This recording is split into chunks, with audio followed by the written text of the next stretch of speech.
Hello guys, how are you. उम्मीद है कि आप बिल्कुल फर्स्ट क्लास होंगे और मेरी दुआ है कि आप जहाँ भी रहें हमेशा खुश रहें। तो आज हम बेटा पढ़ने वाले हैं कूलम्स लॉ।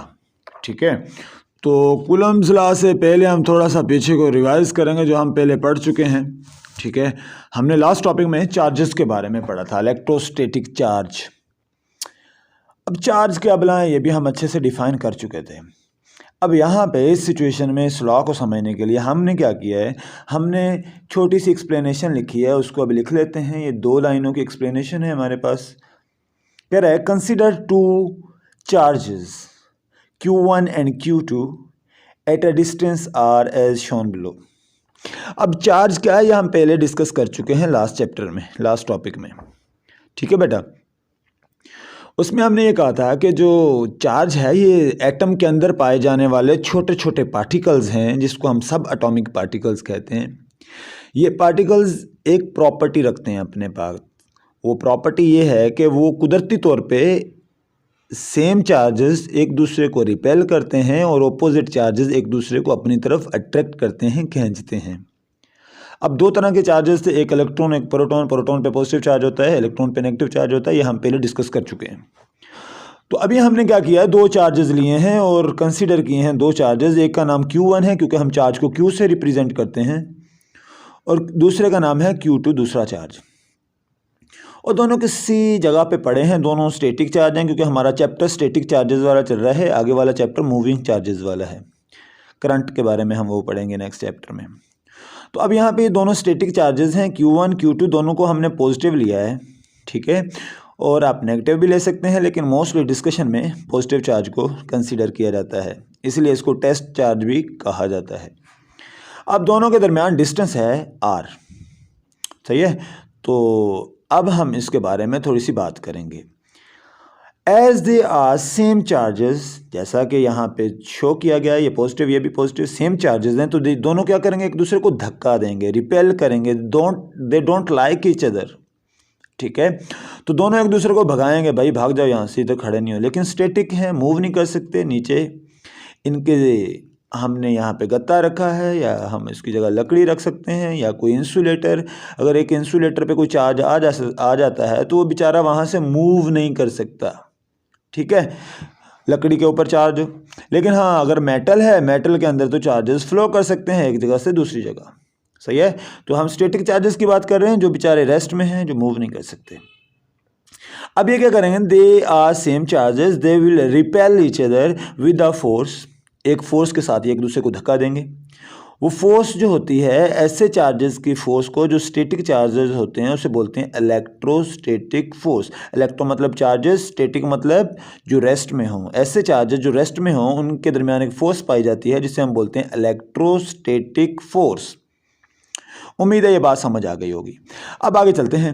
अब ये एक लेट्स सपोज बड़ा चार्ज है, ये भी बड़ा चार्ज है, तो दोनों एक दूसरे को ज़्यादा धक्का देंगे। ये बड़ा बच्चा दोनों धक्का देने लग जाएं तो धक्का ज़्यादा लगाएंगे। अगर ये चार्ज छोटा हो, ये भी छोटा हो, तो दोनों कम धक्का लगाएंगे, क्योंकि छोटे बच्चों में ताकत कम होती है, एनर्जी कम होती है, तो एक दूसरे पे धक्का भी, फोर्स भी कम लगाएंगे। चार्जेस के साथ भी सेम सिनेरियो है। ज़्यादा चार्ज हो, जैसे बैटरी के टर्मिनल्स होते हैं, एक पे हम पॉजिटिव चार्ज स्टोर करते हैं, दूसरे पे नेगेटिव चार्ज स्टोर करते हैं, फिर दोनों अट्रैक्ट करते हैं। अगर ज़्यादा चार्ज स्टोर करते हैं, वो इतना अट्रैक्ट कर लेंगे कि आपकी बैटरी भस्म हो सकती है। सही है, तो यहाँ पे भी वही सीन है। तो वहाँ पे पॉजिटिव नेगेटिव होता है बैटरी में, यहाँ पे दोनों हमने सेम चार्जेस लिए, तो दे विल रिपेल ईच अदर। अब कूलम्स ने क्या फाइंड किया था, वो काम की चीज़ है, वो उसका लॉ कहलाता है। उसने ये फाइंड आउट किया था अपने एक्सपेरिमेंट से। उसने ये बताया कि दोनों के चार्जेस को अगर हम मल्टीप्लाई करें, जितना ज़्यादा इनका चार्ज होगा, फोर्स भी उतनी ज़्यादा होगी। Force is directly proportional to the product of their charges. सही है, अगर 2 चार्ज हैं, इस पे भी कुछ चार्ज है, इस पे भी कुछ चार्ज है, इनकी कोई 1 कूलम चार्ज, लेट्स सपोज इस पे 1 कूलम चार्ज, तो दोनों चार्जेस उतना ही ज़्यादा अट्रैक्ट करेंगे जितना इनके मिलने से चार्ज ज़्यादा होगा। बड़े चार्जेस होंगे तो ज़्यादा फोर्स, कम होंगे तो कम फोर्स। डायरेक्ट रिलेशन है। Force is directly proportional to the product of their charges. दोनों के पास जितना चार्ज मिल के बनेगा उतनी ज़्यादा फोर्स होगी। आगे चलें बेटा। फिर अगर हम दूसरी चीज़ देखें, चलें ये तो हो गया चार्ज, बड़ा चार्ज एक दूसरे को ज़्यादा रिपेल करेगा, यहाँ पे इस सिनेरियो में छोटा कम करेगा, लेकिन एक डिस्टेंस भी है। ठीक है बेटा, डिस्टेंस अगर ज़्यादा हो इन दोनों के दरमियान, दूर दूर हो, फिर तो कम धक्का लगाएंगे, है ना, धक्का तो देंगे लेकिन बेचारे कम दे पाएंगे। अगर बिल्कुल पास पास हों तो फिर ये ज़्यादा धक्का देंगे। वही उसने कहा था कूलम्ब्स लॉ ने, जो फोर्स इनके दरमियान पाई जाएगी, इनकी रिपल्जन वाली भी हो सकती है, अट्रैक्शन वाली भी हो सकती है, एक दूसरे को खींच भी सकते हैं अपनी तरफ, धक्का भी दे सकते हैं। वो जो फोर्स होगी वो इन्वर्सली प्रोपोर्शनल होगी to the square of the distance between them. जितना ज़्यादा डिस्टेंस होगा उसके स्क्वायर के उतने ही ज़्यादा फोर्स कम लगेगी। अगर आपका डिस्टेंस दरमियान में कम होगा तो फोर्स ये ज़्यादा लगाएंगे, अगर ये डिस्टेंस ज़्यादा होगा तो ये दो चार्जेस फोर्स कम लगाएंगे। सही है बेटा। तो इनकी जो फोर्स है वो इनके डिस्टेंस पे भी डिपेंड करती है। दो चीज़ें हो गई। अब इन दोनों को मिला दिया जाए, कूलम्ब्स ने यही कहा था, अब दोनों को मिला दिए जाएं क्योंकि दो चीज़ों का रिलेशन आ रहा है, फोर्स के साथ, चार्ज के साथ डायरेक्ट रिलेशन और डिस्टेंस के साथ इन्वर्स रिलेशन। ठीक है बेटा। तो अब आगे चलते हैं थोड़ा सा। अगर हम इन दोनों को 1 और 2 को मिला दें तो फिर ये इक्वेशन कुछ इस तरह की हमें नज़र आएगी। ठीक है बेटा, दोनों को मिला के क्या होगा, Q1 Q2 डायरेक्ट रिलेशन में ऊपर आ जाएंगे और ये R स्क्वायर नीचे इन्वर्स रिलेशन में ये नीचे आ जाएगा। और जब हम डायरेक्टली प्रोपोर्शनल का साइन हटाएंगे तो कोई कांस्टेंट आएगा, यहाँ पे K आ गया। K को हम बोलते हैं कूलम्ब्स कांस्टेंट, क्योंकि ये लॉ किसने दिया था, कूलम्ब्स लॉ ने। तो Coulomb's law given by coulomb, तो इसलिए इसमें जो कांस्टेंट का नाम है वो भी उसी के नाम पे है, कूलम्ब्स कांस्टेंट। अब ये कांस्टेंट क्या बताता है इसको हम बाद में डिस्कस करेंगे, पहले इसकी स्टेटमेंट पे आते हैं। ये जो हमने डिस्कस किया है ये इसकी डेफिनेशन है।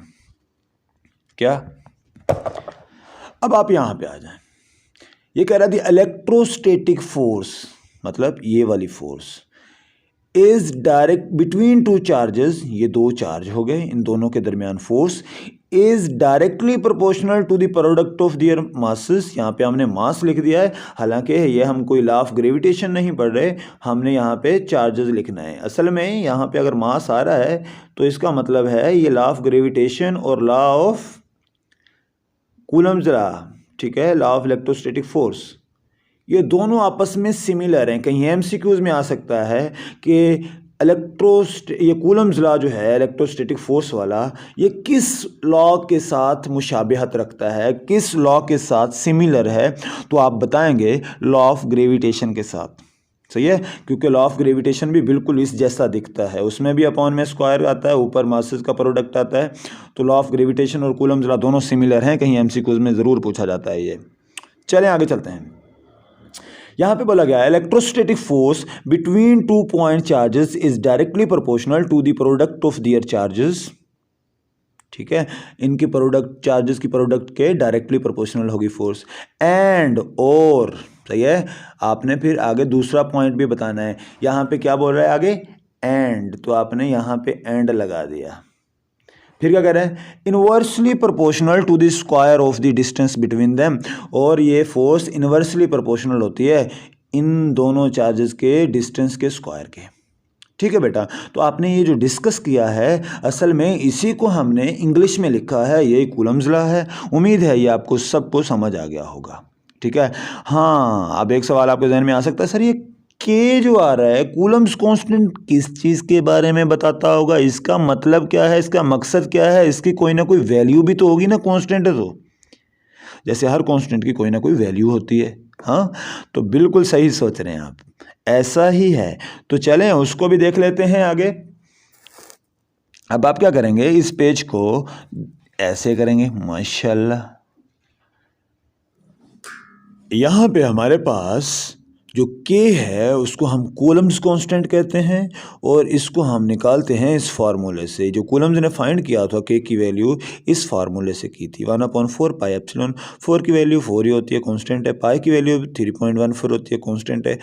एप्सिलॉन हमें बताता है कि दोनों चार्जेस के दरमियान है कौन सा मटेरियल, हवा है, हवा भी नहीं है, स्पेस है, या फिर उसमें लकड़ी रखी हुई है आपने दरमियान में, या चार्जेस हैं, या गत्ता है। उन चार्जेस के दरमियान क्या है, जैसे हम बैटरी बनाते हैं तो बैटरी में 2 प्लेटें होती है, दरमियान में कोई चीज़ छोड़ते हैं हम, हवा नहीं या फिर गत्ता।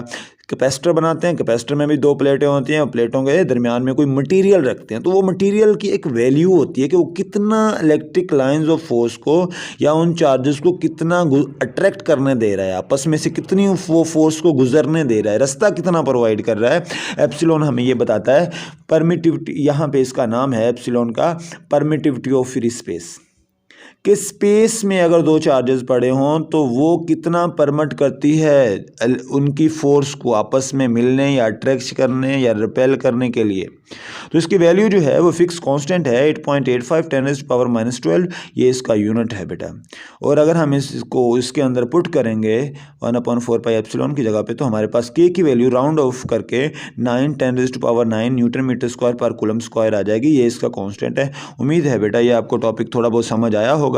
अगर फिर भी आपको कोई कहीं पे क्यूरी हो तो आप कमेंट बॉक्स में कमेंट कर सकते हैं, और अगर आपको ये समझ आ गया है तो बेटा इसको लाइक करें, शेयर करें और सब्सक्राइब करें। Thank you.